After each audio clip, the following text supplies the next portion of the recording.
ગુજરાત પોલીસની નાક કપાય તે પ્રકારની ઘટના સામે આવી છે।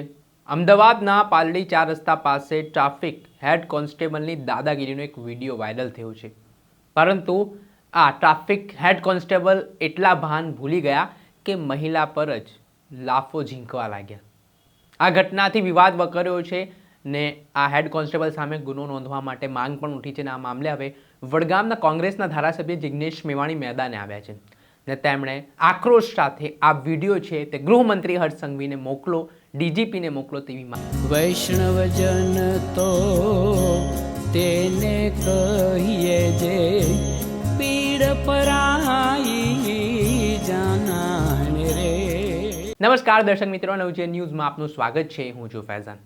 આજથી થોડાક દિવસ પહેલા ગૃહમંત્રી હર્ષ સંઘવી દ્વારા જાહેર કાર્યક્રમમાં પોલીસને સલાહ આપવામાં આવી રહી હતી કે ગુનેગારોમાં એ પ્રકારની કાર્યવાહી કરો કે તેઓમાં ફફડાટ ફેલાય, પણ સામાન્ય લોકો સાથે સારું વર્તન કરજો। પરંતુ સેટની શિખામણ ઝાપા સુધી પહોંચી હોય તેવી સ્થિતિનું નિર્માણ થયું છે, કેમ કે ગઈકાલે અમદાવાદના પાલડીનો એક વિડીયો સોશિયલ મીડિયા ઉપર વાયરલ થઈ રહ્યો છે, જેમાં ટ્રાફિક વિભાગમાં ફરજ બજાવતા હેડ કોન્સ્ટેબલ મર્યાદા ભૂલ્યા છે, ભાન ભૂલ્યા છે ને ઈગો હર્ટ થઈ જતા તેઓ મહિલા ઉપર હાથ ઉપાડતા પણ ખચકાયા નથી।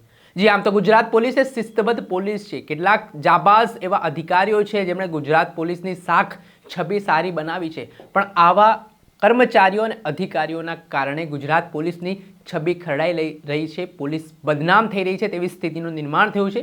ઘટનામાં વિગતે વાત કરીએ તો ગઈકાલે પાલડી 4 રસ્તા પાસેથી અંદાજિત 6:30 વાગ્યાની આસપાસ બંસરીબેન નામના જે મહિલા છે તે એક્ટિવા લઈને પસાર થઈ રહ્યા હતા। આ દરમિયાન ટ્રાફિક વિભાગના જવાનો ત્યાં ઊભા હતા, ત્યારે બંસરીબેનને અટકાવવામાં આવે છે અને બંસરીબેન નામના જે મહિલા છે તે ટ્રાફિક વિભાગના હેડ કોન્સ્ટેબલ પાસેથી તેમનું આઈ કાર્ડ માંગે છે, જેને લઈને થોડી બોલાચાલી થાય છે।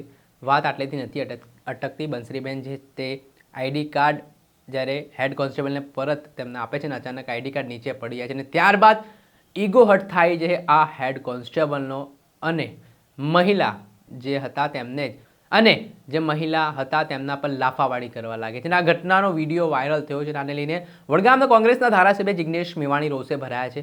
શું તેમને પ્રતિક્રિયા આપી તેમને સાંભળો। મિત્રો, આજ અમદાવાદમાં એક મહિલા સ્કૂટી લઈને જતી હતી, પોલીસે રોકી, પોલીસને પૂછપરછ કરવાનો રોકવાનો એમનો અધિકાર છે। આ દરમિયાન બેને પૂછ્યું કે તમે કોણ છો? એટલે પોલીસ કર્મચારીએ કહ્યું આ મારું આઈ કાર્ડ। પોલીસ કર્મચારીનું આઈ કાર્ડ બેનના હાથમાંથી પડી ગયું તો બેનની સાથે કેવું બદતમીજી ભર્યું વર્તન કર્યું અને બેનને કેવી મારી છે બધા તમે વિડીયો જોઈ શકો છો। આ વિડીયો ગુજરાતના ખૂણે ખૂણે શેર કરો અને રાજ્યના પોલીસ વડા અને હર્ષ સંઘવી 8 ચોપડી પાસને મોકલી આપો, જેથી ખબર પડે કે પોલીસના કેટલાક લાંચિયા અધિકારીઓ, ભ્રષ્ટ અધિકારીઓ અને કેટલાક અધિકારીઓ જેના સત્તાનો ઘમંડ છે એ ગુજરાતના નાગરિકો સાથે કેવી બદતમીજી કરે છે અને કેવું વર્તન કરે છે।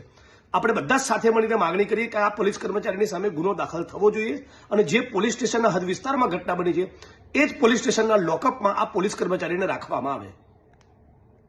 હવે સાંભળ્યા વડગામના કોંગ્રેસના ધારાસભ્ય જિગ્નેશ મેવાણી, તેઓ રોષે ભરાયા છે અને કહ્યું કે હવે આ વિડીયો મોકલો ગુજરાતના ગૃહમંત્રી હર્ષ સંઘવીને। આ વિડીયો મોકલો ગુજરાતના પોલીસ વડા વિકાસ સહાયને। જે રીતે પોલીસ દ્વારા વર્તન કરવામાં આવી રહ્યું છે, જે રીતે બેહુદું વર્તન ગુજરાતની જનતા સાથે થઈ રહ્યું છે, તે લઈને તેમણે આ પોલીસ કર્મચારી સામે ગુનો નોંધવામાં આવે અને તેને એ જ પોલીસ સ્ટેશનના લોકઅપમાં મૂકવામાં આવે તેવી માંગ કરી છે। દર્શક મિત્રો, આવા જ નવા વિડીયો સાથે આપણે માહિતગાર કરતા રહીશું, એટલે નવજીવન ન્યૂઝ જોતા રહો। વૈષ્ણવજન તો તેને કહીએ જે પીડ પરાઈ